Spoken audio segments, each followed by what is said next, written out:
Hello guys, இப்போது இந்த வீடியோவில் பேஜினேஷன் பண்ணுறது எப்படி அப்படின்னு பார்க்கலாம். ஓகேங்களா?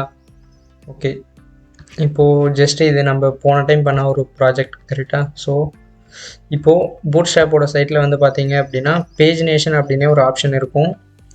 இங்கே இருக்குது. ஓகேங்களா? ஸோ இதுக்குள்ளார போய் பார்த்தோம் அப்படின்னா நிறைய இருக்கும். ஸோ காம்போனன்ட்ஸ் ரெடிமேடாக நிறைய பண்ணி வச்சுருப்பாங்க. ஸோ உங்களுக்கு எது வேணுமோ அதை நீங்கள் எடுத்து யூஸ் பண்ணிக்கலாம். ஓகேங்களா? ஓகே, இப்போது நான் இதை எடுத்துக்கிறேன். ஓகேங்களா? ஸோ இந்த பேஜினேஷன் ஜஸ்ட் இதை கிளிக் பண்ணுறேன், காப்பி பண்ணிவிட்டு அப்படியே பேஜினேஷனில் இந்த இடத்துல பேஸ்ட் பண்ணிக்கிறேன். ஓகேங்களா? நான் ஜஸ்ட் இப்போ போய் பார்த்தேன் அப்படின்னா ஆட்டோமேட்டிக்காக எனக்கு பேஜினேஷன் வந்துட்டுருக்கும்.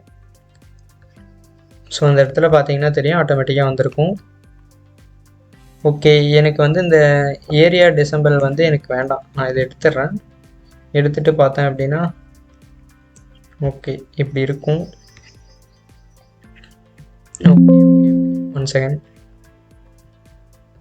இந்த டிசபிள் அப்படின்ற ஒரு விஷயத்தை எடுத்துட்டேன் அப்படின்னா ஸோ எனக்கு இன்னும் கொஞ்சம் நீட்டாக தெரியும். ஓகேங்களா? டிசபிள் ஆகிருக்காது, ப்ளூ கலரில் தெரியும்.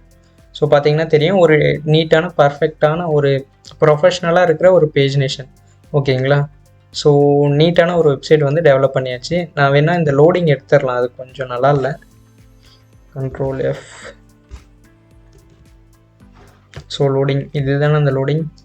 ஸோ இது எனக்கு வேண்டாம், இது எடுத்துட்டோம்னா இன்னும் கொஞ்சம் நீட்டாக இருக்கும். ஓகேங்களா? ஸோ இப்போ பார்த்தோம் அப்படின்னா ப்ரொஃபஷ்னலாக ஒரு வெப்சைடு எப்படி இருக்குமோ ஸோ அந்த மாதிரியான ஒரு வெப்சைட்டே இருக்குது. ஓகே, ஸோ நெக்ஸ்ட் வீடியோவில் நம்ம என்ன பார்க்கலாம் அப்படின்னா, ஸோ இதில் கார்ட்ஸ் அப்படின்னு ஒரு விஷயம் இருக்குது.